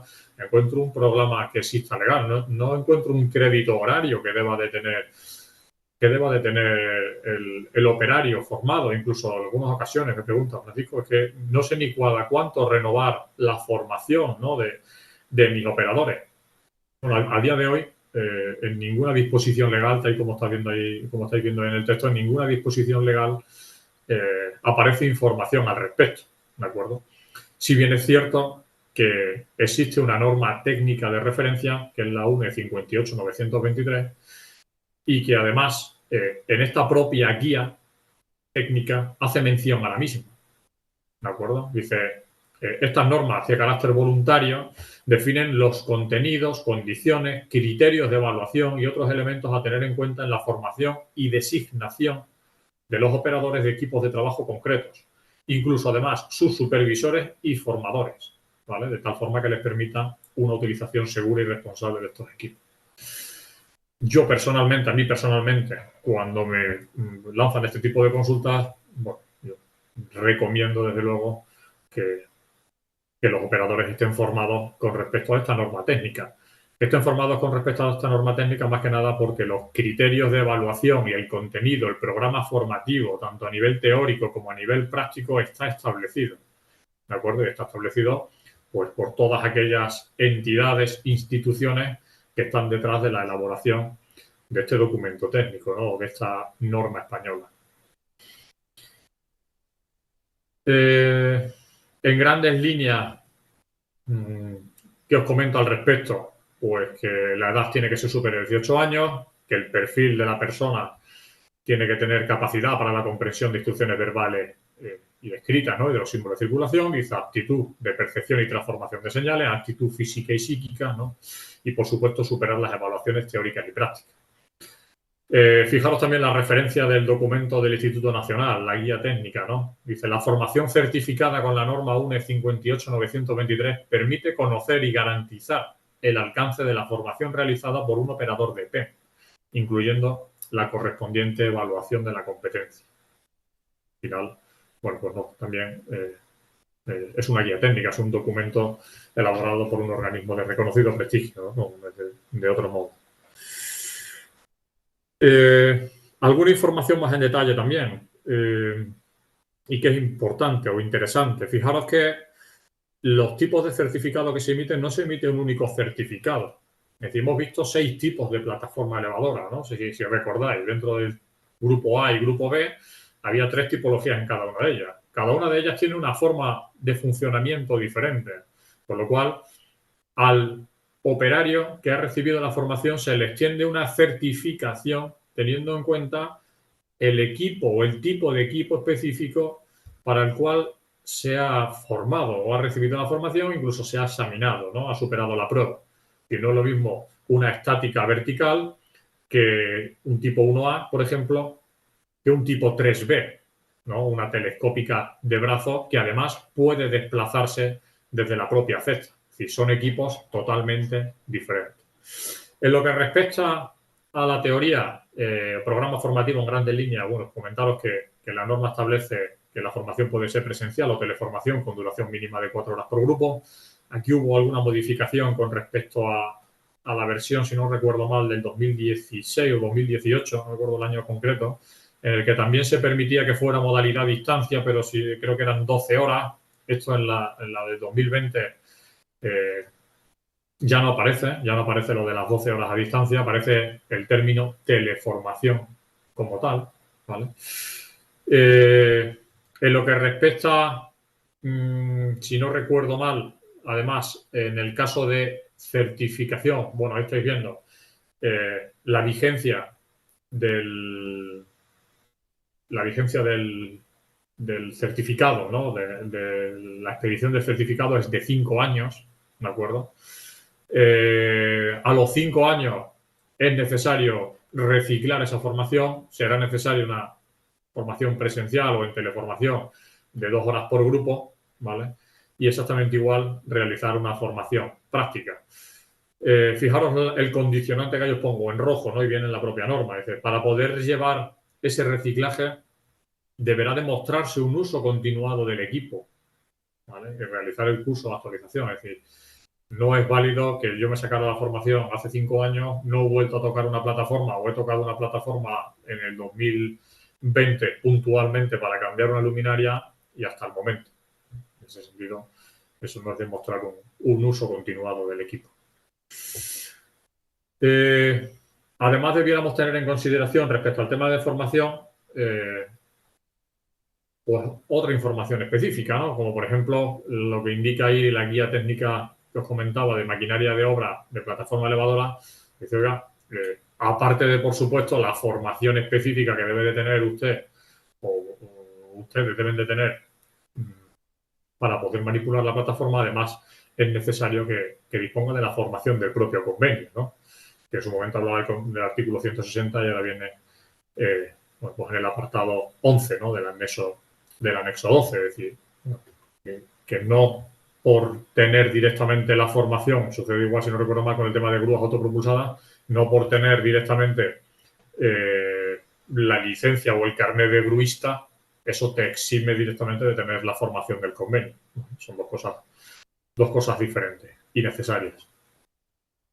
Además, un tema en el que yo suelo insistir bastante está relacionada con la formación de familiarización, es decir, vamos un poco más allá, no solo la formación del propio operador como tal, ¿no? ¿A qué se refiere la formación de familiarización? La formación de familiarización ya está relacionada, digamos, con el propio equipo que el operario va a utilizar para desempeñar su tarea, va a utilizar para desempeñar su actividad profesional, ¿vale? Fijaros lo que dice el texto ahí, si no recuerdo mal, está sacado de la propia normativa técnica, ¿no? Dice, es una de las medidas significativas de prevención, ¿no? Dice, la formación de familiarización sobre la misma, consistente en realizar una demostración llevada a cabo por personal competente sobre el funcionamiento de los controles, dispositivos de seguridad y características específicas de un modelo particular de PEM a dicho operador. Es decir, yo alquilo una plataforma elevadora móvil de personas y la persona, empresa X, quien me venga a entregar el equipo, me explica ligeramente, Francisco, la plataforma elevadora, estos son los mandos, este es el funcionamiento, este es los dispositivos, así funcionan los estabilizadores. En el caso de situación de emergencia, aquí tienes la información relativa a la emergencia. Recuerda comprobar, es decir, eso es la formación de familiarización. Daros cuenta que la legislación obliga al operario, al trabajador, darle una formación adecuada. Digamos que con esta formación de familiarización se completa, ¿no?, la formación del propio operador que haya podido tener a la hora de seguir la norma 58.923. ¿Vale? Preguntas que me hacen, Francisco, en cuanto al tema del crédito horario de esta formación, en cuanto a quién puede darlo. Bueno, pues no hay establecido nada, ni en la normativa técnica. No hay establecido crédito horario, si tiene que durar 20 minutos, si tiene que durar 1 hora, si tiene que durar 3 horas. Tampoco está establecido un perfil profesional que deba impartirlo. Desde luego, bajo mi punto de vista, habiendo esta laguna en cuanto a perfil competente, desde luego, no puede ser otro perfil que aquel que directamente conozca cómo es el funcionamiento del equipo. Es decir, alguien que no conozca el equipo no puede explicarle a otra persona cómo utilizar el mismo, ¿no? Digamos, por coherencia y sentido común. Os decía también antes en algún momento de mi intervención que no solo los trabajadores deben estar formados, sino que también deben estar autorizados, ¿no? Os decía que el convenio también en ese artículo 198 hace mención. Aquí creo que os pongo algún texto también referenciado. El 12.15 dice, el empresario adoptará todas las medidas para que la autorización del equipo sea reservada a trabajadores designados para ello, y la guía técnica, cuando viene a desarrollar, dice, debe de existir constancia escrita de la formación específica y de la autorización del empresario, ¿no? Aquí os dejo, bueno, pues un modelo de autorización que en su momento incluimos en alguna guía técnica, pues a modo de ejemplo, que podéis utilizar y podéis completar y podéis adaptar pues, a vuestro criterio interno, ¿no? A vuestro uso interno. A día de hoy, sabéis también que existe multitud de ocasiones en las que este tipo de equipos son alquilados, ¿no? O alquilamos en cualquiera de las modalidades, me daría igual. Bueno, cada parte tiene sus obligaciones. El alquilador tiene sus obligaciones. Por supuesto, debe de tener el parque de maquinaria en cumplimiento con la directiva de máquinas. Esto es un extracto de una guía que publicamos hace unos años. Ahora, con la modificación pues, del reglamento 2023-1230. Por supuesto, poseer la flota en estado óptimo de conservación acorde al Real Decreto 1215. Recomendar al arrendatario pues, el mejor equipo disponible, entregar el manual del fabricante, etcétera, ¿vale? Y como decía anteriormente, también en algún momento de mi intervención, todo equipo que se emplee fuera de la empresa debe llevar una prueba material de la realización de la última comprobación. Esto es obligatorio por reglamento 1215, ¿no? Por Real Decreto 1215. En lo que respecta a las obligaciones del arrendatario como tal, pues por supuesto que el equipo que le alquila tiene su declaración de conformidad, tiene su marcado, tiene sus pictogramas, tiene su información en el equipo, recibimos el manual de instrucciones del equipo, bueno, todo lo relacionado con la misma. Ahora bien, nosotros, si somos la empresa arrendataria, ¿qué debemos hacer? Lo que debemos hacer es evaluar el riesgo del uso de este equipo, de esta máquina, ¿vale? Dice, tanto para el operador como para el entorno, por supuesto, donde se van a llevar a cabo los trabajos. Y, por supuesto, si no tenemos a personal formado, pues ya digo, tenemos que formar al personal y autorizar al mismo, ¿no? Para el uso del equipo.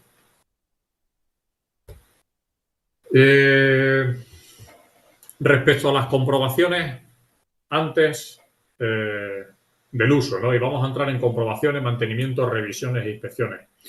Mirad, este tipo de equipos, antes de utilizarlos, es necesario acometer una serie de comprobaciones. Cuando hablamos generalmente de comprobaciones visuales, son comprobaciones o comprobaciones previas al uso de un equipo. Ya digo, generalmente son comprobaciones que no requieren un nivel de formación extra a la formación que ya dispone el propio operador como tal. ¿Vale? Es decir, estamos hablando de comprobaciones que son visuales, que son obvias, son visuales y en algunos casos funcionales, pero son sencillas, ¿vale? De escasa complicación. Ahí os dejo el texto directamente, ¿no? Antes de utilizar el equipo se comprobará sus protecciones y sus condiciones de uso, ver si son las adecuadas, incluso no se pone en riesgo o en peligro a terceras personas.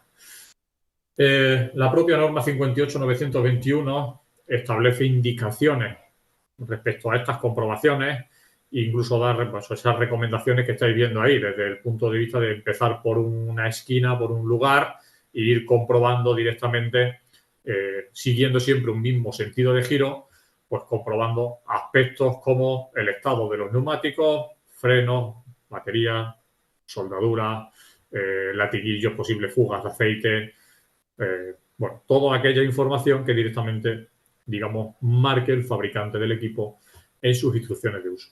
¿Vale? Que durante la comprobación previa al uso se detecta cualquier tipo de deficiencia, anomalía, bueno, pues habría que proceder a inmovilizar el equipo, a marcarlo, por supuesto, como que no se puede utilizar, ¿vale? Y comunicarlo pues, al supervisor o al mando intermedio o a la persona pues, que jerárquicamente, digamos, pueda proceder a la reparación, no directamente me refiero, sino gestionar la reparación del equipo. Sin lugar a dudas, hasta que la plataforma no esté reparada, pues no debiera utilizarse. En lo que respecta al mantenimiento de la PEM, mantenimiento de la plataforma, siempre hay que hacerlo conforme a la información del fabricante, conforme al manual de instrucciones que el fabricante del equipo ha redactado. ¿Quién puede realizarlo? Teniendo en cuenta la propia norma que hemos visto, la 58.921, perdón, dice personal especializado, específico, conocedor del procedimiento y la frecuencia de las operaciones. ¿Vale? Deja abierta la puerta que puede ser personal competente de la empresa propietaria, dice, pudiendo delegarse en personas responsables dependiente del arrendatario o del usuario, cuando así se estipule entre ambas partes. ¿A qué se refiere con esto? Se refiere, en principio, la obligación de mantener el equipo le corresponde al empresario, le corresponde al propietario, ¿de acuerdo?, del equipo. Pero puede haber situaciones, y esto si no recuerdo mal, hay un texto referente a ello en la guía técnica que desarrolla el Real Decreto 1215, puede haber situaciones en las que el régimen de alquiler pues se extienda sobre o durante un tiempo, vamos a decirle, medianamente extenso, ¿no?, en el que haya que acometer trabajos de mantenimiento. Entonces, mediante un acuerdo entre ambas partes, digamos, ese trabajo de mantenimiento puede ser realizado por el usuario de la plataforma en vez de por el propietario de la plataforma. ¿De acuerdo? Ojo, la responsabilidad siempre va a ser del propietario de la PEM, ¿vale? De que se realice en tiempo y forma, no porque en este caso, digamos, se delegue el que lo haga el propio usuario, el propietario queda exento, ¿no?, o se exime de su responsabilidad, ¿no?, porque al final tiene que velar porque el equipo no deja de ser suyo, ¿no? Y la intervención de mantenimiento y demás, pues, por supuesto, debe quedar documentado. Básicamente esto lo acabo de comentar, ¿vale?, que la puede realizar el usuario, pero siempre que esté establecido, siempre que haya un acuerdo, generalmente mi recomendación es que esté establecido en algún acuerdo físico, es decir, algún contrato, alguna cláusula y demás, ¿vale?, para luego evitar problemas, pero ojo con esto porque el responsable sigue siendo el propio propietario. ¿Vale? Eso en cuanto a mantenimiento. En cuanto a revisiones, siempre igual conforme a las instrucciones del fabricante, pueden ser realizadas indistintamente de personal capacitado de empresas propietarias, entidades con personal especialmente capacitado o servicios autorizados por los fabricantes, revisado como mínimo una vez al año, ¿vale? Siempre igual va a ser responsable, dice la persona o empresas encargadas que haya emitido las comprobaciones, y el propietario de la PEM va a ser el responsable de que se realice en tiempo y forma. Igualmente, igual que comenté con el tema del mantenimiento, la revisión también debe de quedar registrada, debe de quedar documentada, ¿vale? Y la norma 58.921, aparte de la revisión, hace mención a una actuación, digamos, de un calibre superior y de una entidad o de una magnitud todavía superior, que es la inspección, ¿vale? Indica que esto solo puede ser realizado por personal cualificado perteneciente a entidades de inspección acreditadas según la norma 17.020, que incluyan en su alcance la acreditación de la norma 58.921, ¿vale? Deben ser realizadas cada 3 años, o adicional tras circunstancias que puedan disminuir las condiciones de seguridad.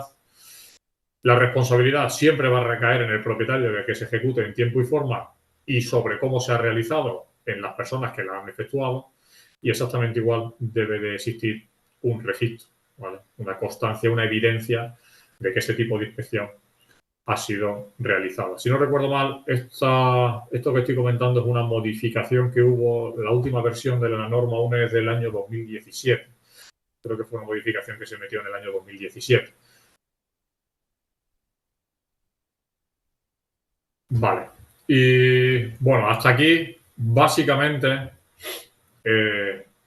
todo lo relativo, todo lo que hemos comentado, o todo lo que he comentado respecto a plataformas elevadoras móviles de personas, que está viendo el tiempo y prácticamente ya nos hemos ido 1 hora y media, ¿no? Y eso que he sintetizado y solo he dejado los aspectos más destacables y relacionados con el riesgo de caída en altura, ¿no?, sin entrar en ningún otro más. Para terminar prácticamente la presentación y el webinar y dar paso a las preguntas que tengáis o dudas que tengáis, también comentar alguna mención a este tipo de situaciones, ¿vale?, a la elevación de trabajadores con equipos de elevación de carga. No resulta extraño todavía encontrarme, yo y seguramente muchos de los que estáis aquí al otro lado, encontrarnos situaciones en las que se utilizan pues equipos de elevación de carga, desde grúas autocargantes hasta equipos de manutención, llámese plataformas y carretillas elevadoras,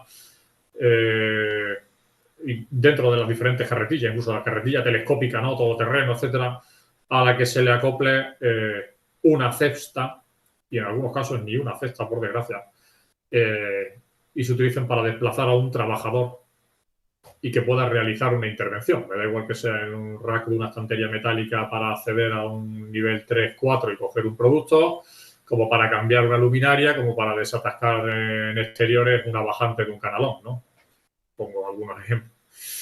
Bien, ¿qué dice la guía técnica y la reglamentación a este respecto, ¿no? Pues que básicamente la elevación de trabajadores solo estará permitida por equipos que sean diseñados para tal efecto. Es decir, como una plataforma elevadora móvil de personas, ¿no? Una grúa autocargante no está diseñada para elevar personas. Su uso previsto es elevar cargas, para que nos entendamos, cargas y materiales inertes. ¿De acuerdo?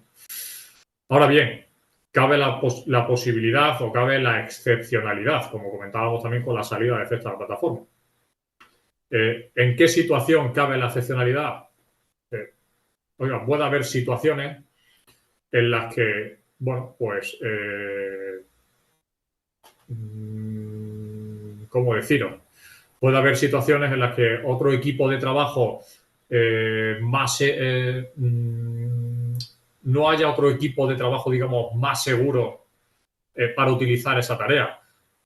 O técnicamente es imposible, ¿de acuerdo? Utilizar esa tarea o utilizar ese equipo, perdonad. O una situación de emergencia, ¿vale? ¿Qué decir en este sentido? Lo que considera excepcional la guía y lo que no considera excepcional. Desde luego, no es excepcional. Dice, no pueden considerarse como excepcionales la elevación de personas de un nivel a otro, la reparación de alumbrado público. Dice, manutención manual de materiales en altura, como os comentaba en el caso, por ejemplo, del acceso a determinados niveles de un rack. Dice, operaciones de instalación, montaje o desmontajes en altura, incluso trabajos de limpieza, mantenimiento. Eso no son trabajos excepcionales, ¿no? Con carácter excepcional. Si bien pueden considerarse situaciones excepcionales, como estaba comentando, pues aquellas las que son técnicamente imposibles realizar con equipos de elevación de personas. O incluso los que, utilizando un equipo de elevación de personas, puede presentar o generar más riesgo que si empleamos un equipo de elevación de carga, por las características, particularidades del propio equipo, ¿vale? O, por supuesto, en aquellas situaciones de emergencia y evacuación de personas, ¿de acuerdo? O reparaciones que sean determinantes. Os lo dejo ahí un poquito más en pequeño, ¿no? Dice, en estas situaciones se deben tomar las medidas pertinentes para garantizar la seguridad de los trabajadores, incluyendo la vigilancia apropiada. ¿A qué se refiere esto? A la preceptiva presencia de recursos preventivos ante este tipo de escenarios. Por último, un cuadro resumen que también viene directamente de la propia guía técnica, ¿vale? Dice, equipos diseñados para la elevación de cargas. Si es de uso mixto, entonces permite también la elevación de personas, generalmente mediante el acople de un equipo.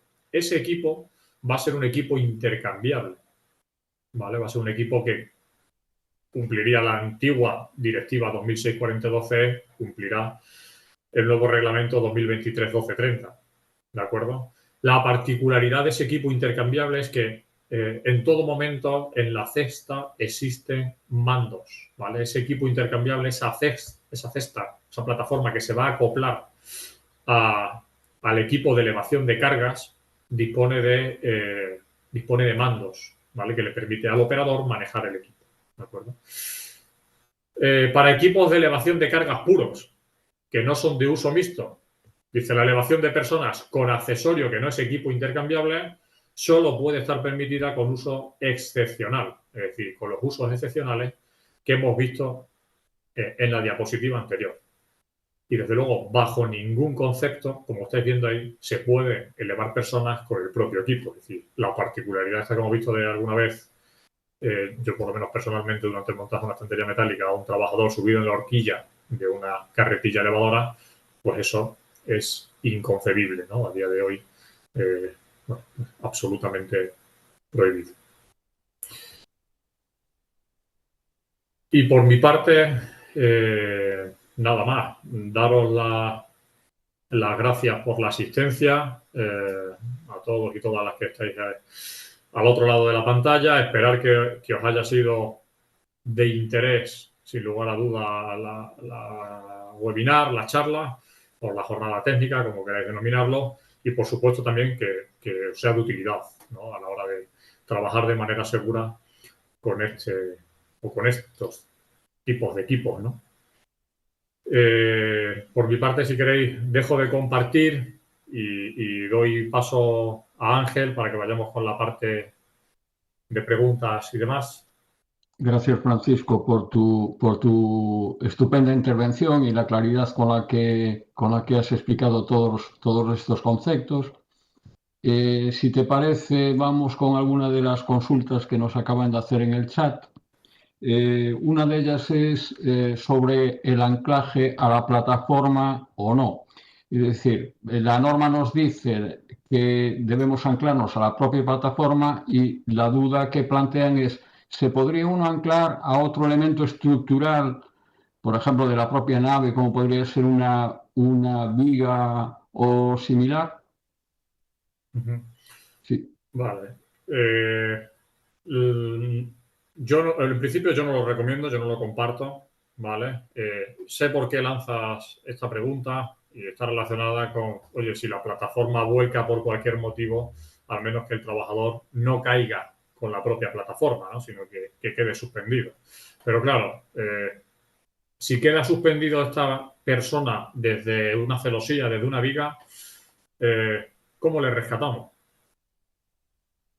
¿Cómo hacemos la intervención para poder rescatar a esta persona? Es decir, en principio, una plataforma no debiera volcar, y más en interiores, ¿no? Pero una plataforma bajo ningún concepto. Es decir, lo que debemos velar es porque la plataforma no vuelque. El segundo, desde luego, que el trabajador no caiga desde la propia plataforma. Si nosotros anclamos al trabajador, digamos, a una estructura exterior, a mí me daría que pensar directamente como que el riesgo de vuelco de la plataforma no le tienes totalmente controlado, no le tienes totalmente asegurado. Y ante esa duda, por eso le anclas a una estructura. Esto es mi opinión personal, ¿vale? Siguiendo lo que marca ahora y siendo técnicamente correcto, siguiendo la información de uso del equipo, el fabricante indica que hay que anclarse a la plataforma. Y el usuario debe anclarse a la plataforma. Cualquier anclaje a otro lugar, equipo que no sea la propia plataforma, estaríamos contraindicando lo que indica el propio fabricante. Sé por dónde va la pregunta, porque es un tema que en alguna ocasión me han comentado. Insisto, que esto es como todo también, que yo lo digo siempre. Hoy en día creo que no hay nada que sea imposible explícitamente. Es decir, lo que hay que hacer todas las cosas con cabeza, con conocimiento de causa y analizarlas, estudiarlas y evaluarlas. Y situaciones y escenarios pueden darse muchas, hay muchas coyunturas.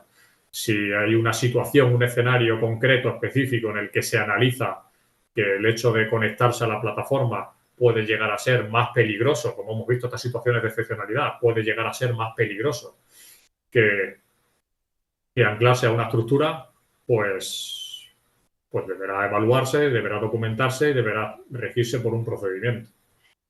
Ahora mismo recuerdo un caso específico de una consulta que me hicieron de una empresa de conservación de carretera, en el que iban a colocar unas luminarias debajo de unos puentes, debajo de unos pasos a nivel.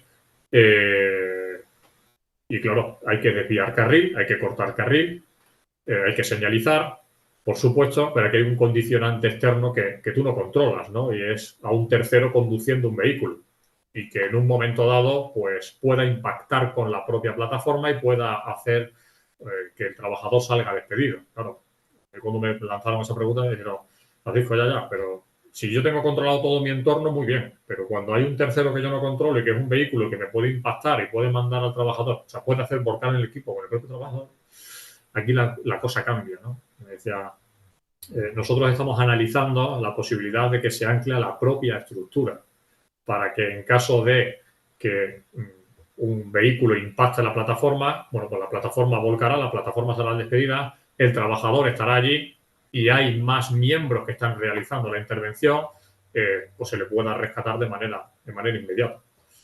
Bueno, pues es un análisis, es un escenario, un ejemplo de un escenario que estoy poniendo que a lo mejor pues puede tener cabida, ¿no? Pero ya digo, hay que analizarlo y hay que verlo en un detalle en cuestión. Gracias, Francisco. Bueno, parece que el tema es de mucha candencia. Entonces, bueno, otra de las preguntas que nos viene al tema es de si se puede, cuál tiene que ser el medio con el que sujetes al trabajador, ¿vale? Con absorbedor, sin absorbedor. Y bueno, yo te añadiría, como pusiste que ahora mismo no solamente que puedes trabajar en situación de retención o evitando caída, nos entra otro factor o otro elemento que es el arnés y, bueno, como dice la persona que consulta, si tienes que tener absorbedor, no tienes que tener absorbedor, bueno, un poco si puedes abundar en ese tema. Gracias. Vale, sí, por supuesto. A ver, como decía, yo os cuento el criterio técnico y luego os cuento mi opinión técnica profesional, ¿no? El criterio técnico es que hemos, digamos, avanzado o pasado de que la propia norma 2014 citara los términos básicamente de retención, a ahora dejar un poco más amplio la terminología y emplear sistemas de protección contra caída en altura. Sabéis que sistemas de protección contra caída en altura hay varios sistemas de protección. Entonces, de hecho, como os decía, en la propia parte de conceptos directamente habla de retención y otros sistemas, si no recuerdo mal, como sistema anticaídas. Ahora bien, es decir, si se va a utilizar un sistema anticaídas, por supuesto, no cabe otra opción que utilizar un absorbedor de energía, ¿vale? Es decir, el absorbedor de energía es un equipo de protección individual destinado a absorber la energía que se genera durante una caída, ¿no? Es decir, evita que el cuerpo humano reciba toda la energía que se genera durante esa caída como tal. Entonces, si se va a utilizar un sistema anticaída, por supuesto, cabe de amarre, absorbedor y arnés, ¿vale? Arnés anticaída. Y arnés anticaída conectado el cabo de amarre a un punto de anclaje diseñado para tal efecto. Es decir, sabéis, si no lo cuento, aquellos que están por encima del centro de gravedad del cuerpo. Es decir, puede ser a nivel ventral, perdón, a nivel pectoral o puede ser a nivel dorsal, pero nunca puede ser a nivel ventral o a nivel de cintura. ¿De acuerdo? Es decir, esos puntos vienen marcados con una A, con A medios, etc. Ahora bien, mi recomendación exclusiva, yo que siempre indico a todo aquel que me pregunta, es que priorice la retención. En todo caso, es decir, esto es como cuando vas a hacer un trabajo en altura, ya no en una cesta o en una plataforma, es decir, vas a hacer un trabajo en una cubierta o en un forjado. Oiga, priorice usted la retención. Vamos a intentar que el trabajador caiga. Si no es posible priorizar la retención, ojo, el sistema anticaída su propio nombre engaña. No es que no se produzca la caída, no, si la caída se produce. Lo que hace es limitar el desplazamiento y limitar la energía, pero a nadie creo que le gusta caerse, ¿no? Y de hecho, yo he hecho algún curso allí con alguna empresa de la zona, con vosotros en Galicia, y hicimos alguna prueba de caernos, y créeme que cuando yo me tiraba de medio metro, ya directamente te ponía todas las vértebras en tu sitio, ¿no? Pues creo que a nadie le gusta caerse, y menos de manera incontrolada. Entonces, hay que priorizar siempre que el usuario no salga fuera de la cesta, no se caiga de la cesta. ¿De acuerdo? Que pueda haber una intervención, como decía, escenarios hay muchos, intervenciones hay muchas, que hay una intervención específica que requiere que el operario, pues por las condiciones, implemente un sistema anticaídas porque con el sistema de retención no le es posible.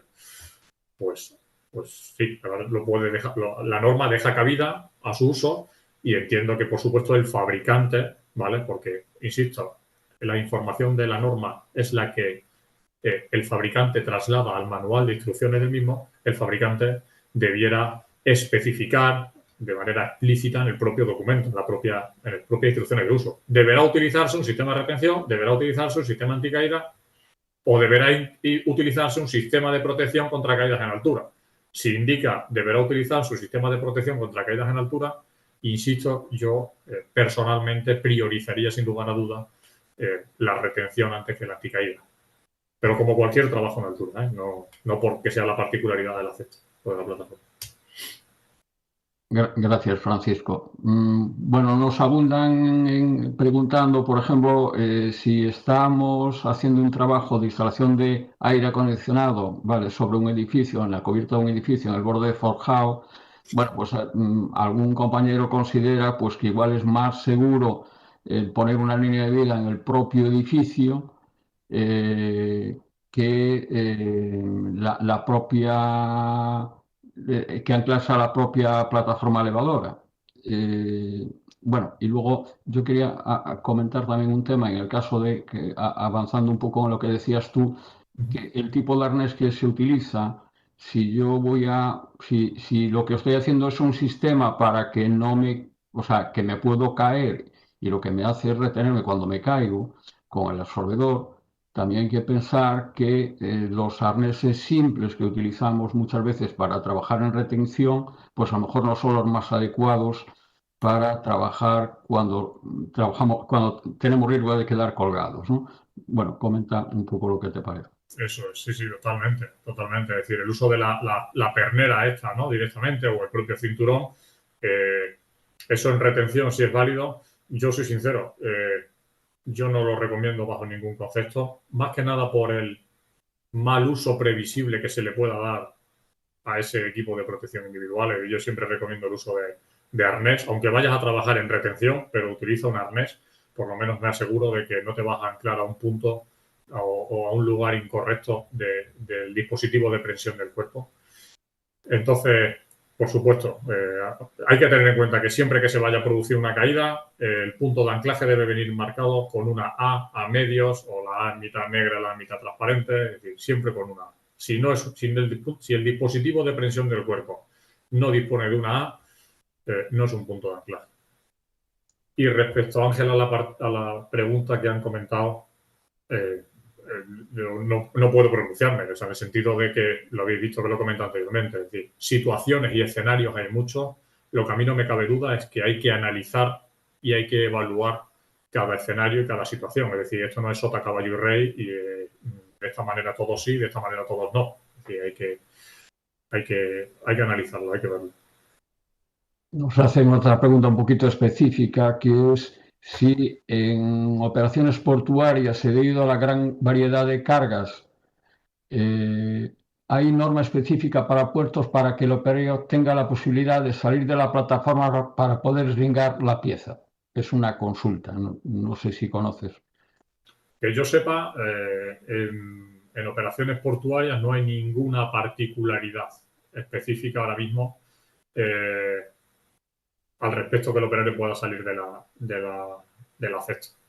Estuve trabajando también con varias empresas de grúas en su momento y con fabricantes de cestas en operaciones de estiva y desestiva. Estuvimos viendo muchas cosas. De hecho, creo que si no recuerdo mal, hay una NTP, hay una nota técnica específica a esto, al respecto. Pero está relacionada con las particularidades que debe de cumplir, digamos, la propia plataforma, la propia cesta. Si no recuerdo mal, ¿vale? No está relacionado con que el operario pueda salir de la cesta por la particularidad del sector portuario. Gracias, Francisco. Bueno, una última pregunta y cambiando un poquito de tema, es de cuántos formadores se exigen para una formación de manejo de PEN cuando participan, por ejemplo, 8 o 10 personas. ¿Son obligatorios 2 o es suficiente con 1? Pues eso ya hay que ver la 58.923. Ahí tendría que, si viene mi correo, mándame si quieres la consulta, o si quieres, o que os la manda a vosotros y os hago llegar la respuesta. Porque la propia norma 58.923 marca especificaciones o marca requisitos que debe de cumplir el operario, el formador y el instructor también, ¿no? Entonces, si no recuerdo mal, pues tendría que verlo, ¿eh? Creo que el grupo máximo es 10 trabajadores. No sé cuánto me has dicho, Ángel, 12.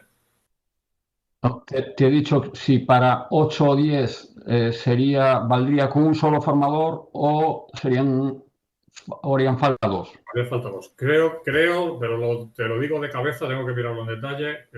Creo que son 10 el grupo máximo de personas. ¿Vale? Pero vamos, si quieres te contesto firmemente por correo.